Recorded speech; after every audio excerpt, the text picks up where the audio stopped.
Libraries are invaluable bastions of knowledge, technology, and social resources. But there are a few that are home to more exotic collections than your average mystery paperbacks or romance novels. And some have histories more spine-chilling than you'd think. Here are 10 libraries where you wouldn't want to spend the night.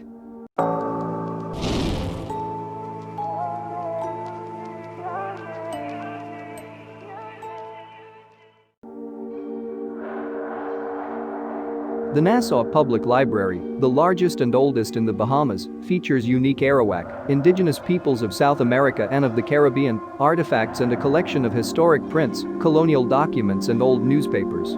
There is also a reading room and museum on the property. But the structure wasn't intended to serve the public as a library at all. The unique octagonal building was originally constructed by Joseph Evias in 1797 to serve as a correctional workhouse, a jail. Modern patrons check out books and materials from what were once tiny cells that housed prisoners over 200 years ago. The basement of the NPL is even known as the dungeon.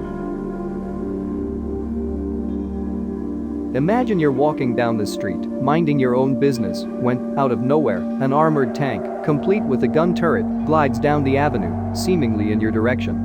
That's exactly what artist Raul Limsoff does in the streets of Argentina, only his tank is a mobile library he calls a weapon of mass instruction, and its purpose is to disseminate books, not bullets.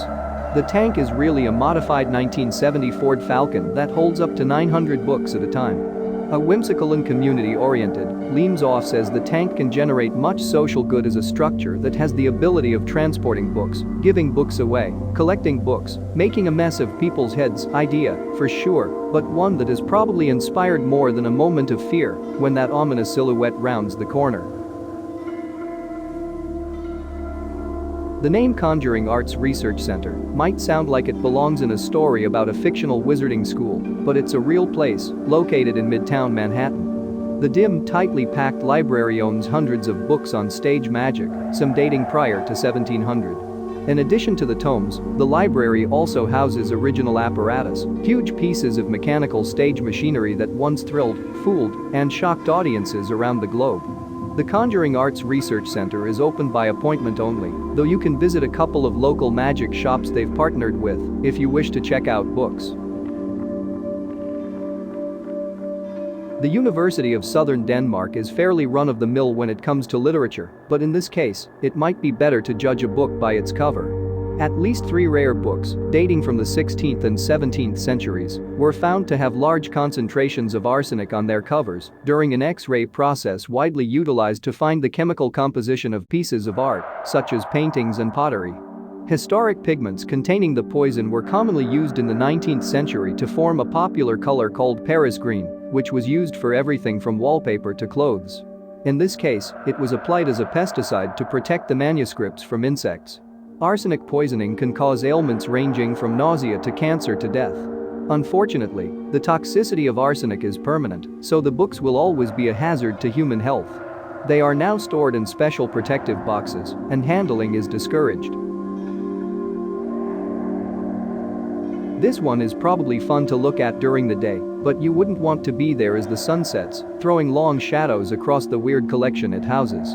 The New York Puppet Library, located in Brooklyn College, is home to almost 100 unusual puppets, some enormous. Even though the puppets make their presence known, many staff members, students, and even other libraries are shocked to learn of the Puppet Library's existence. Making it even creepier is the fact that puppets are stored 20 feet off the ground. Anyone wishing to borrow one is required to climb a ladder into the rafters, painted eyes watching them all the way. Monsters lurk in the pages of the books at the Thomas Fisher Rare Book Library. From dragons to basilisks to manticores, this library specializes in manuscripts about beasts of unknown origin. Even more eerie are the vivid illustrations of odd and unusual cryptids, like tribes of humans with dogs' heads, found in the library's 1559 edition of the Cosmographia. In addition to works aspiring to be semi-naturalist, there are famous fictional monsters here too, including an 1882 copy of Frankenstein that boasts a cover with a strikingly sinister thin and tall version of Shelley's man-monster, long before Hollywood got a hold of him. The repository has so many examples of monster lore that they even put on an exhibition in 2018, De Monstris, to showcase their strange zoo. Envision a library where hundreds of glass eyes, those of corpses, look down on you from the shelves. That's exactly what you'll find at the Alaska Resources Library and Information Services. This institution focuses on realia animal skeletons, skulls, teeth, furs, and other taxidermy. Just because the corpses aren't human doesn't make them any less odd for a library setting. ARLIS is the only known library in the United States to have such unusual holdings and is patronized largely by teachers and scientists who incorporate the specimens into their lessons and lectures. Sometimes, though, the animals are loaned out for more unusual uses. The 2013 film, The Frozen Ground, borrowed several to use for the set design of a serial killer's basement. It sounds like the beginning of a horror movie, but it isn't. Along with a huge collection of religious texts, Chicago's Newberry Library is in possession of a 17th-century spellbook, handwritten by two nameless witches. The Book of Magical Charms contains spells ranging from cheating at dice to raising the dead, some of which require unusual ingredients such as dead men's teeth. The library also holds two other spooky volumes: The Commonplace Book and Cases of Conscience Concerning Witchcraft, the latter of which was written by Increase Mather, the gentleman who passed the sentencing at the Salem witch trials. Interestingly, in 2017, the library sought the public's assistance in translating the occult texts by putting them online, so any experts in Latin, witchcraft, or medieval English should definitely take a peek. The Historical Medical Library, located in the College of Physicians of Philadelphia, was the city's central medical library from its establishment in 1788 to over a century and a half later. With over 400 editions printed before 1501, this is one of the most important collections of historical medical knowledge in the United States. Books and illustrations abound detailing some of the most harrowing medical procedures ever envisioned by man, from bloodletting to trepanning, holes drilled into the skull. Important knowledge, definitely. Easy to stomach? No. It sounds like the most lurid kind of fiction. A beautiful young woman, killed in cold blood the day after Thanksgiving, her murderer never found. But it, sadly, happened in real life. On November 28, 1969, 22-year-old Betsy Ruth Aardsma was brutally stabbed to death in the basement of the Pate Library. She was killed from behind, and no sexual assault took place. Though there have been many suspected of the foul crime, from Aardsma's boyfriend to serial killer Ted Bundy, the motive remains unclear to this day, and the killer has never been identified. Whether or not you believe in ghosts, you might still want to think twice about hanging around those basement stacks alone, just in case Betsy's killer ever wants to revisit the scene of their crime.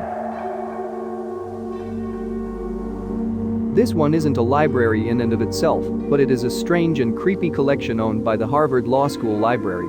The English crime and execution broadsides are nearly 600 broadsides, large sheets of paper printed on one side only, used historically as posters or announcements. These are on a specific topic.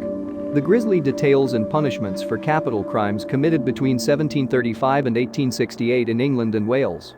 These included arson, rape, assault, and murder. Not only are the crimes described, but the punishments, including hanging, are as well, and the dying speeches or confessions and last words of the condemned. The broadsides are illustrated too, showing the execution scenes or vignettes of bloody crime scenes. Thanks for watching. If you like it, then hit the like button and subscribe to my channel for future content like this. Check out my other video.